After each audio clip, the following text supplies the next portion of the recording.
ಇನ್ನು ಮಕರ ರಾಶಿ ಮಕರ ಲಗ್ನ. ಮಕರ ರಾಶಿ ಮಕರ ಲಗ್ನ, ಲಗ್ನಾಧಿಪತಿ ರಾಶ್ಯಾಧಿಪತಿ ಶನೇಶ್ಚರ. ಹಾಗಾಗಿ ಈ ಬಾರಿ ಅಂದರೆ ಇನ್ನೊಂದು ಸ್ವಲ್ಪ ದಿನದಲ್ಲೇ ಅದೃಷ್ಟ ನಿಮ್ಮದಾಗುತ್ತೆ. ಆದರೆ ಆ ಸ್ವಲ್ಪ ದಿನ ಕಳೆಯೋದಿದೆಯಲ್ಲ ಭಾಳ ಕಷ್ಟ ಅನ್ಸುತ್ತೆ. ಯಾಕೆಂದರೆ ಮಕರ ರಾಶಿಯವರು 2023ರಲ್ಲೂ ಕಷ್ಟವನ್ನು ನೋಡಿದ್ರಿ. ಹಾಗೆ ಇನ್ನು ಸ್ವಲ್ಪ ಮುಂದೆ 2024 ದಾಟ್ತಾ ಮುನ್ನಡಿಬೇಕಾದ್ರೂ ಅಲ್ಲೂ ಕಷ್ಟ ನೋಡ್ತೀನಿ. ಏನೇ ಆದರೂ ಯಾರು ಏನು ಮಾತಾಡಬೇಕಾದ್ರೂ, ಎಲ್ಲಾದರೂ ಸಭೆ ಸಮಾರಂಭಕ್ಕೆ ಹೋಗಬೇಕಾದ್ರೂ, ಒಂದು ಒಳ್ಳೆ ಕಾರ್ಯಕ್ರಮಕ್ಕೆ ಬರಬೇಕಾದ್ರೂ ನೀವೆಷ್ಟೇ ಲಕ್ಷಣವಾಗಿ ರೆಡಿಯಾಗಿ ಬಂದಿರಿ, ಎಂತಹ ಒಳ್ಳೆ ಬಟ್ಟೆ ಹಾಕ್ಕೊಳ್ಳಿ, ಯಾವುದೇ ಕೆಲಸ ಕಾರ್ಯ ಮಾಡಿ, ಎಷ್ಟೇ ದಾನ ಧರ್ಮ ಮಾಡಿ, ಅದರ ಮಧ್ಯದಲ್ಲಿ ಸಮಸ್ಯೆ ಎಂಬತಕ್ಕಂಥದ್ದು ಕಟ್ಟಿಟ್ಟು ಬುದ್ಧಿ. ಯಾಕೆಂದರೆ ಮಕರ ರಾಶಿ ಮಕರ ಲಗ್ನದಲ್ಲಿ ಜನಿಸಿರ್ತಕ್ಕಂಥವ್ರಿಗೆ ರಾಶ್ಯಾಧಿಪತಿ ಶನೇಶ್ಚರನ ಕೃಪಾಶೀರ್ವಾದ ಇನ್ನಷ್ಟು ಬೇಕು. ಆ ಬೇಕು ಎಂಬತಕ್ಕಂಥ ಪದ ಹೇಗೆ, ನೀವು ಅನುಷ್ಠಾನವನ್ನು ಮಾಡಿದಾಗ ನೀಲಾಂಜನ ಸಮಾಭಾಸಂ ರವಿಪುತ್ರಂ ಹಿಮಾಗ್ರಜಂ ಛಾಯಾ ಮಾರ್ತಾಂಡ ಸಂಭೂತಂ ತನ್ನಮಾಮಿ ಶನೇಶ್ಚರಂ. ಓಂ ಶಂ ಶನೇಶ್ಚರಾಯ ನಮಃ, ಓಂ ಶಂ ಶನೇಶ್ಚರಾಯ ನಮಃ, ಓಂ ಶಂ ಶನೇಶ್ಚರಾಯ ನಮಃ. ಹೀಗೆ ಶನೇಶ್ಚರ ಮಂತ್ರವನ್ನು ನಿರಂತರ ಪಠನೆ ಮಾಡೋದ್ರಿಂದ ಹೆಚ್ಚಿನ ಫಲಾಫಲಗಳನ್ನು ಮಕರ ರಾಶಿಯವರು ಸಿದ್ಧಿಪಡಿಸ್ಕೊಳ್ತೀರಿ. ಇನ್ನು ಕುಂಭರಾಶಿ ಕುಂಭಲಗ್ನದಲ್ಲೂ ಸಹಿತ ರಾಶ್ಯಾಧಿಪತಿ ಇರತಕ್ಕಂಥದ್ದು ಶನೇಶ್ಚರನೇ. ಹಾಗಾಗಿ ಕುಂಭರಾಶಿಯವರು ಮತ್ತಷ್ಟು ಎಚ್ಚರಿಕೆ ವಹಿಸಬೇಕು. ಮಕರ ರಾಶಿಯವರೆಗಾದರೂ ಆಗೋ ಈಗೋ ಅಂದರೆ ಒಳ್ಳೆಯ ದಿನಗಳು ಬರುತ್ತೆ. ಆದರೆ ಕುಂಭರಾಶಿಯವರು ಈಗಾಗಲೇ ಸಂಕಷ್ಟದಲ್ಲಿದ್ದೀರಿ, ಈಗಾಗಲೇ ಕಷ್ಟಗಳನ್ನು ನೋಡ್ತಾ ಇದ್ದೀರಿ, ಸಮಸ್ಯೆನ ಹೊರತಾ ಇದ್ದೀರಿ, ಇರ್ತಕ್ಕಂಥದ್ದನ್ನು ಕಳ್ಕೊಳ್ತಾ ಇದ್ದೀರಿ. ಏನೇ ಮಾಡಬೇಕು ಅಂತಂದ್ರೂ ಯಾರೂ ನಂಬೋರಿಲ್ಲ, ನಂಬಿದ್ರೂ ಸರಿಯಾದಂಥ ಮಾರ್ಗವಿಲ್ಲ, ವಿದ್ಯಾರ್ಥಿಗಳ ಜೀವನ ಯಶಸ್ಸಿಲ್ಲ, ಬದುಕಲ್ಲಿ ಬರೀ ಕಷ್ಟನೇ ಇಲ್ಲ. ಹೀಗಿಂಥ ಪರಿಸ್ಥಿತಿಯಲ್ಲಿರಬೇಕಾದಂಥ ಜೀವನ ಅದನ್ನು ಹೇಗೆ ಸರಿಪಡಿಸ್ಕೊಳ್ಳೋದು? ಶನ್ನೋ ದೇವಿ ರವಿಷ್ಟಯಾಪೋ ಭವಂತ ವಿದೇಂ ಶಯ್ಯೋ ರವಿಷ್ಟವಂತರಃ. ಹೀಗೆ ಶನೇಶ್ಚರನ ಪ್ರಾರ್ಥನೆ ಮಾಡ್ತಾ ಒಳ್ಳೆ ಮನಸ್ಸಿನಿಂದ ಒಂದು ಚಿಂತನೆ ಮಾಡಿದ್ರೆ ಆಗಷ್ಟೇ ಒಳಿತನ್ನು ಕಾಣಬಹುದು.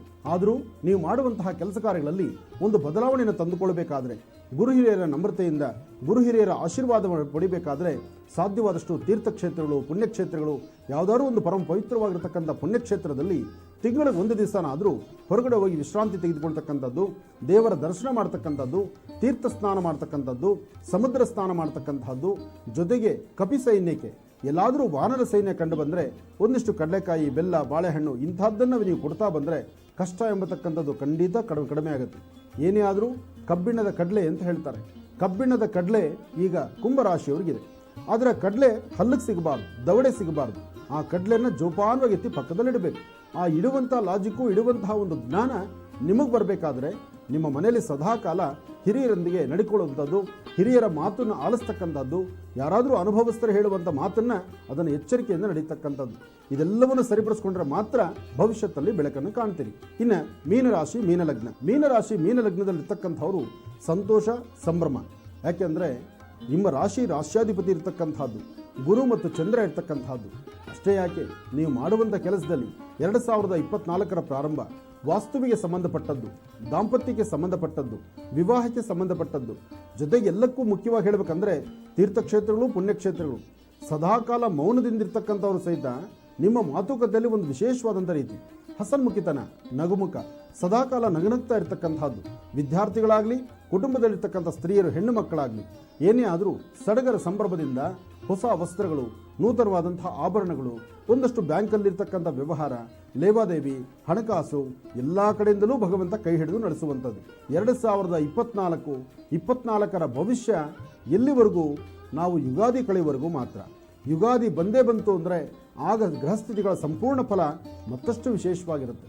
ಏನೇ ಆದರೂ 2023 ಕಷ್ಟಗಳ ದಿನಗಳಾಯಿತು. 2024 ಒಂದಷ್ಟು ಜನಕ್ಕೆ ಲಾಭ, ಒಂದಷ್ಟು ಜನಕ್ಕೆ ನಷ್ಟ.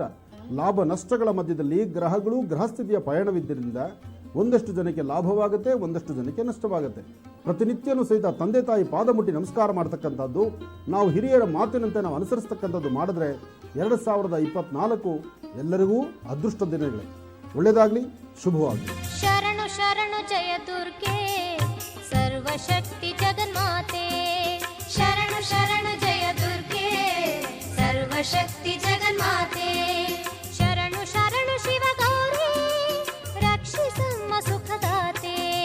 ಶರಣು ಶರಣು ಜಯ ದುರ್ಗೆ ಸರ್ವಶಕ್ತಿ ಜಗನ್ಮಾತೆ.